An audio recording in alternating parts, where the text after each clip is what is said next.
Junior NTR తాజా చిత్రం దేవర. కొరటాల శివ దర్శకత్వంలో రూపుదిద్దుకున్న ఈ సినిమాలో జాన్వీ కపూర్ కథానాయికగా నటిస్తూ తెలుగు సినీ పరిశ్రమకు తొలిసారిగా పరిచయం అవుతోంది. అనిరుద్ రవిచందర్ సంగీతాన్ని అందిస్తున్నారు. ఏప్రిల్ 5వ తేదీన విడుదల కావాల్సి ఉన్న ఈ సినిమా 2 భాగాలుగా రానుండడంతో మొదటి భాగం విజయదశమికి వాయిదా పడింది. తాజాగా ఈ చిత్రం విడుదల తేదీని సెప్టెంబర్ 27కు మార్చారు. దీనివల్ల ఓపెనింగ్ కలెక్షన్లతో పాటు సినిమా బ్లాక్ బస్టర్ అనే టాక్ వస్తే దసరా పండుగకు వచ్చే సెలవులన్నీ బోనస్ అని చిత్ర బృందం అభిప్రాయపడుతోంది. విడుదలకు ముందే దేవర సినిమా సంచలన రికార్డు నెలకొల్పింది. రిలీజ్కు ముందే లాభాల్లోకి వెళ్లి నిర్మాతలను ఆనందంలో ముంచెత్తింది. ఈ చిత్రం నైజాం హక్కులను దిల్రాజ్ దక్కించుకున్నారు. ఆయన దీనికోసం నిర్మాతలకు భారీగా ముట్ట చెప్పినట్లు తెలుస్తోంది. తర్వాత హిందీ బెల్ట్ లో కరణ్ జోహార్, అనిల్ తడాని దక్కించుకున్నారు. వీళ్ళిద్దరు కూడా ఈ సినిమాను విడుదల చేస్తుండటంతో సినిమా బ్లాక్ బస్టర్ అయినట్లే అనే ఆనందంలో అభిమానులు ఉన్నారు. విదేశాల్లో కూడా దేవరను భారీగా విడుదల చేయాలని నిర్మాతలు ప్లాన్ చేస్తున్నారు.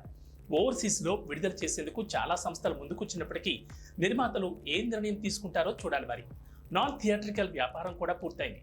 ఓటీటీలో విడుదల చేసేందుకు నెట్ఫ్లిక్స్ సంస్థ హక్కులను దక్కించుకుంది. దీనికోసం ఎంత కోట్ చేసింది అనే విషయం బయటకు రాలేదు. స్టార్ మా సంస్థ శాటిలైట్ హక్కులను తీసుకుంది. దేవర విడుదలకు ముందే లాభాల్లోకి వచ్చిందని, విజయదశమికి వచ్చే కలెక్షన్లని బోనస్ అని సినీ విశ్లేషకులు అభిప్రాయపడుతున్నారు. మిక్కిలేని సుధాకర్, నందమూరి కళ్యాణ్ రామ్ సంయుక్తంగా ఈ చిత్రాన్ని నిర్మిస్తున్నారు.